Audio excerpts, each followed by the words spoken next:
here I am to talk again about another beery subject, rant, you might say.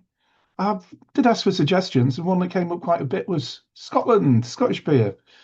And so I'm going to have a quick go at that today, but it's going to take a few goes because there's a lot to talk about with Scottish beer, an awful lot, and an awful lot of rubbish that's been spoken about Scottish beer. So I'm going to break it down into some chunks. And I'm going to start off today with what I would call Shilling Ales, which are I'd say original, but they're the older type of beers that were brewed in Scotland. So if you go back into the earlier in 19th century or the 18th century, these are the beers that were being brewed.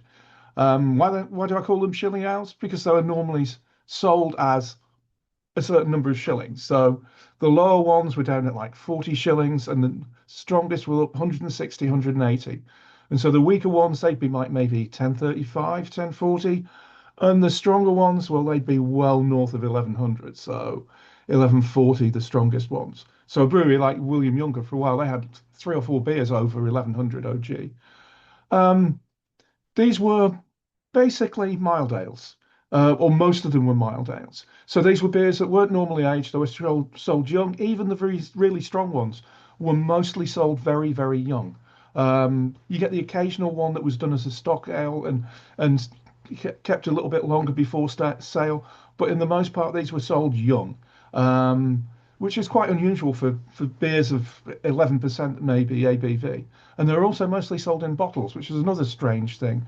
That in the early 19th century, when the vast majority of beer was sold on draft, in Scotland, actually, a lot of it was bottled, not by the breweries, but by third-party bottlers. I think a lot of them just publicans. So they'd buy in a hogshead or a half hogshead, and then they bottle it up themselves and sell it. So that was quite unusual. And that's fairly typical of these shilling ales.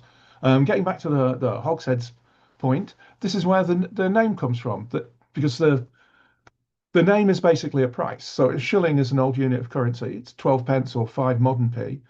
And 160 shilling ale, that was a beer which sold for 160 shilling wholesale, a hogshead, so 54 imperial gallons.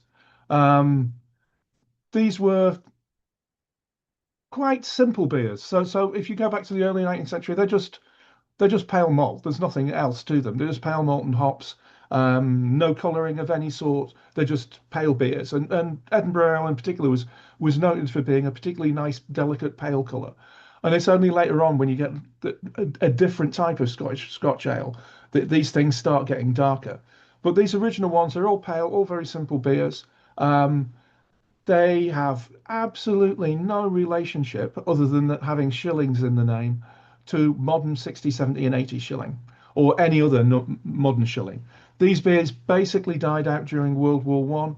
I've got a handful of examples from William Younger of a 200 shilling that they brewed in the 1920s, but I haven't found any from any other breweries. So basically, these beers died out in the First World War, so around 1916, 1917, and they just went.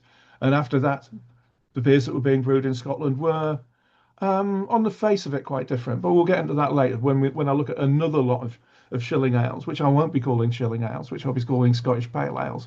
But that'll be for next time. Well, hope you enjoyed this, and speak to you again soon.